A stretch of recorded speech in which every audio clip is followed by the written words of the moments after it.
we're joined by head coach Vic Schaefer and players Jordan Danberry, Andra, Espinoza-Hunter, and Jessika Carter. We'll have Coach start with an opening segment and we'll take questions. Well, first of all, I just want to first thank our fans, our 8,000 that were there tonight. They certainly made a difference, and appreciate all of them and the atmosphere that they provided both teams. And I want to also compliment Nikki and her team. They're the kind of team they're that tough physical team. They're just competitors, and you get them down 20 in the third quarter, and we relaxed, and they just kept fighting and competing, and that's what you like about her team, and I know she loves her team for that. And we got the fourth quarter was really poor, and I'm disappointed in myself. We can't run 2 out of bounds plays, and that's coaching in my mind. I mean, you got to run an out of bounds play. You got to execute. You got to get the ball in. And I thought offensively we were really stagnant in the fourth quarter. And again, I'll take the blame for the play calling, so I just I think and you go 8 for 19 at the free throw line. I mean, I do have a hard time understanding how you can be a basketball player and you can't make a free throw. But again, that's I'll coach that too, and we'll do a better job there.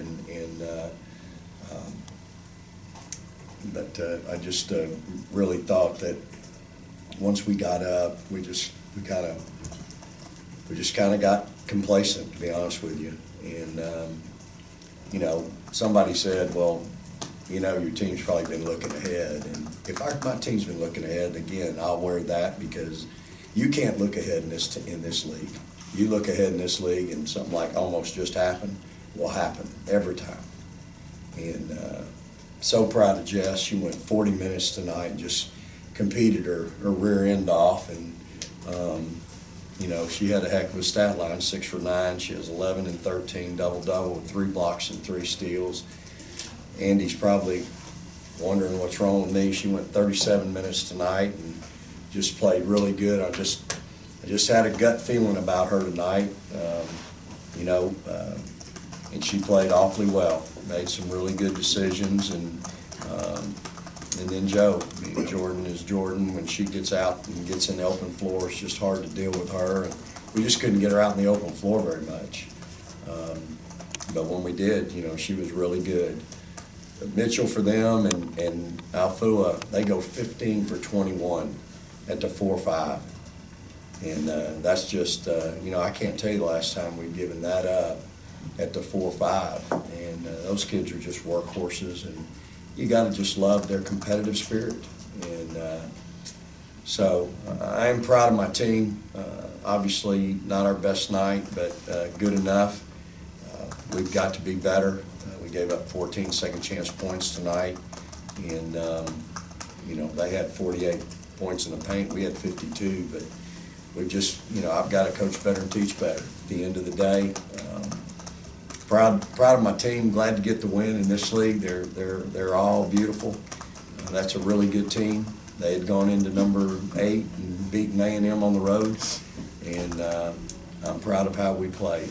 But we'll get better. All right, we'll start with Steve, and then we'll go to Ben, and then Robbie. Joe, the guards seem to have a lot of success on dribble penetration early in the ball game, and that didn't seem to be open there in the second half. What adjustment did they make kind of prevent you guys from getting clear? I think we just that it was kind of closing the gaps and switching a lot, and we weren't really attacking hard enough in the paint to get those main check calls and just get to the rim. Yeah. Andy, for you, it was a big night, first double-digit game in I think almost a month and a half. What was working for you tonight, and I guess how much more confident were you coming off starting the game tonight and having the game you did? Just running the floor hard. My teammates found me in some great spots, like Joe found me running in transition, and I got the and one. And it really does help my confidence. I sat down and had a talk with Coach earlier this week, and he told me what he expected from me and what I needed to do for moving forward. Robbie. Andy, what's it been like the last few weeks? And last year you were a starter and your minutes have gone down a little bit. What's it been like for you personally, and how did it feel to get out there and play 37 minutes tonight? It felt great to help my team win, and I know I went from being a starter and I haven't played as much, but I mean, we're still winning, so I'm still happy. I mean, if I played 0 minutes or if I played 37 and we come out with the W, I'm still going to be happy for my team's success.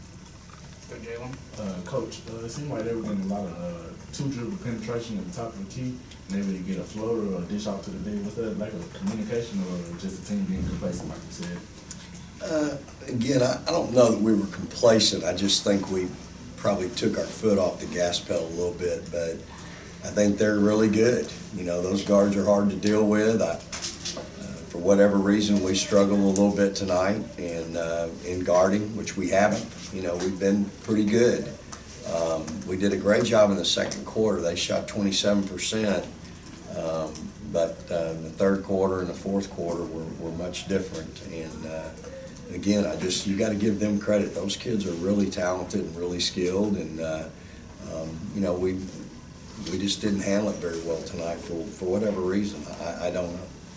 Go to the back. Andy, I kind of was reading about you earlier on in the season, and I read somewhere, and you can correct me if I'm wrong, that you put a lot of work in the off season back home. So to hear your coach, you know, say he was impressed by your performance tonight, and then perform like you did in one of the closest games that you guys have had this season, how was that for you? It means a lot. Like I said, it just helps my confidence in my game moving on forward, and I know that there's still work for me to do, and I can't get complacent with how I play today. We'll go to Ben and then Steve. Vic, you said you had a feeling about Andy tonight. Was there any reason you switched up the starting lineup, or was it just a matter of moving things around? Well, Rakia has missed practice. She hasn't practiced a couple days, dealing with a little bit of an injury, and so yesterday was her first day to really practice since Friday. Since Friday. So, you know, we were gonna do something. Obviously, we were gonna change it up, and I think Rakia showed the rust of practicing one day, and. You know, you learn really quick in this league. You can't take 3 days and then practice a day and think you're going to be back to doing what you're doing. And you know, she's you know, we've had to handle you know, like I said, a little bit of an injury with her, and so she finally got back to practice yesterday a little bit, and you know, I really probably played her more tonight than I wanted to, but. Again, Andy, you know, I just have some confidence in Andy. She's been to the war. She's proven it to me last year. You know, we did have a good visit. She understands our team is different. The makeup of our team is different, which really exposes everyone. You know, you think about our team last year, we had 4 really good on-ball defenders and 4 really good help defenders.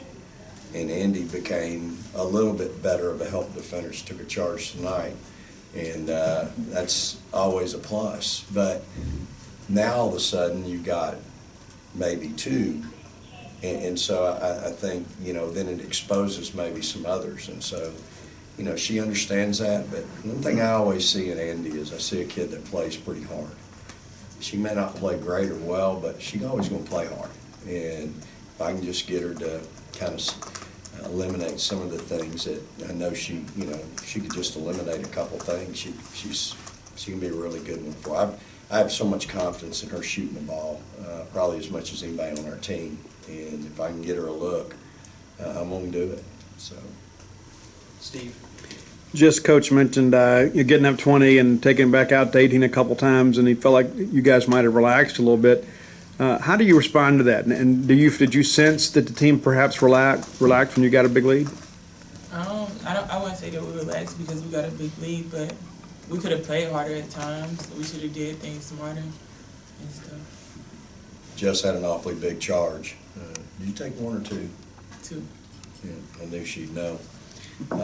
She had she had a couple of really big charges tonight, and it's always good. You know, she has 3 blocks and 2 charges, so that's 5 5 big plays that she alters or blocks a shot and makes them go the other way. So that's what you want, and I'm proud of her. Again, she's just a sophomore, and she's doing so many good things for us. I asked her to do so much tonight, played 40 minutes against that group, how tough and physical they are. I'm sure she's probably going to sleep pretty good tonight. What time's class? 8 o'clock. I'm sorry. Tyler and then Ben.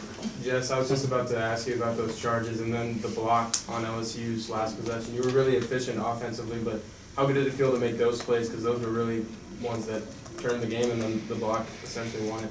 Yeah, it feels really good because whenever I take charges, the team get hyped. And so, yeah. Sorry. Jessica kind of mentioned the physical matchup of that and going 40 minutes against that front court. What was the challenge of that for you? And I guess coming off a game like that and sort of handling and weathering the storm, how much more confidence does that give you going forward as you head into the sort of heart of SEC play? It gives me a lot of confidence because I knew it was going to be a battle in the paint tonight, and for us to win, I would have to handle my business, and that's what I did. Tyler and then Steve. Vic, don't want you to give away any of the secrets, but what were some of those things you talked with Andy about in the meeting that you guys had this week? Well, again, I just I wanted her to know I really haven't lost confidence in her. I just need her to play a little better and try, maybe be a little bit better rebounder for me, help us rebound. I mean, we're just, I think our returners are just so used to Ariel and T, and they don't realize that I need 5 people rebounding and help me rebound just a little bit. And, that would be, just a couple of the things with her. Again, she practices hard, she plays hard, she runs the floor really hard and really well, and she's learning to become a good help defender. And and again, if I have to play anybody in horse, I'm taking her with me. So, I have a lot of confidence in the kid and proud of her. She hasn't hung her head one time when I've gone to that locker room after a victory, and she might not have played as many minutes as maybe she wants or has in the past. And that's what I really respect about her, because that's not true with my whole team.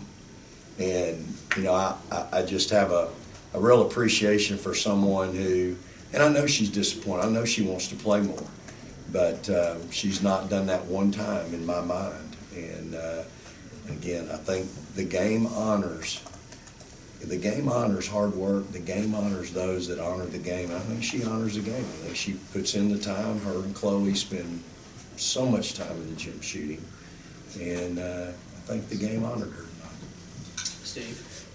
Vic, that last defensive possession, how did you kind of prepare the team there, and kind of what's your assessment of how hard they played to get the turnover there late and put the game away? Yeah, I mean, you're switching everything. You're telling them to take away the line. The 2 doesn't beat you. Not to obviously foul the shooter, but you certainly want to contest. And then a lot of times in that situation, y'all, it's not the first shot that beats you. It's the second one.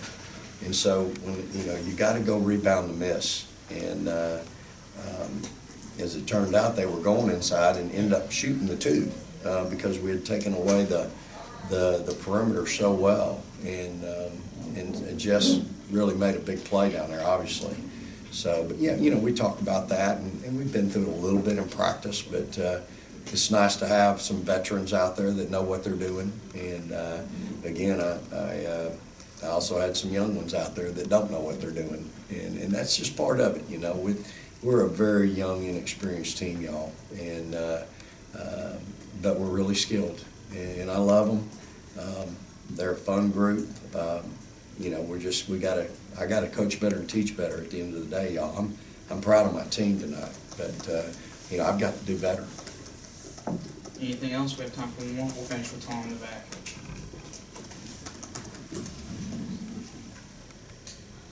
For Jordan, I think there was a stretch there in the second where Aaliyah came in and had like a 6-0 run by herself. I think it stretched it to like a 7 or 9 point lead.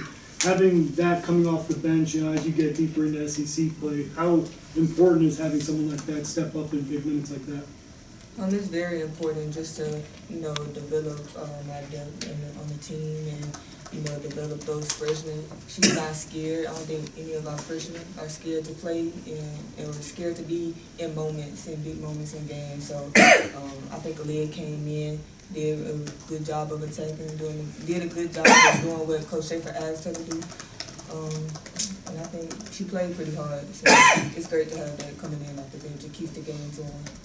Tom, I'd just say Aaliyah did a heck of a job for us. Besides her one wild shot off the rebound, and I have to tell you, I've seen her make that wild one, and she thinks she can make them all. But I thought she did a great job coming in for Joe and giving Joe a little blow. And again, we can get that from her, and her just stay within herself. Not try to do something she's not capable of doing, just stay within herself. It really helps us. I can't ask these kids to go 37 and 40 minutes a night pressing and picking up full court. It's really hard. And so it does help to have that depth. And Aaliyah deserves a lot of credit tonight because she played really well. I'm proud of that kid. All right, thank you.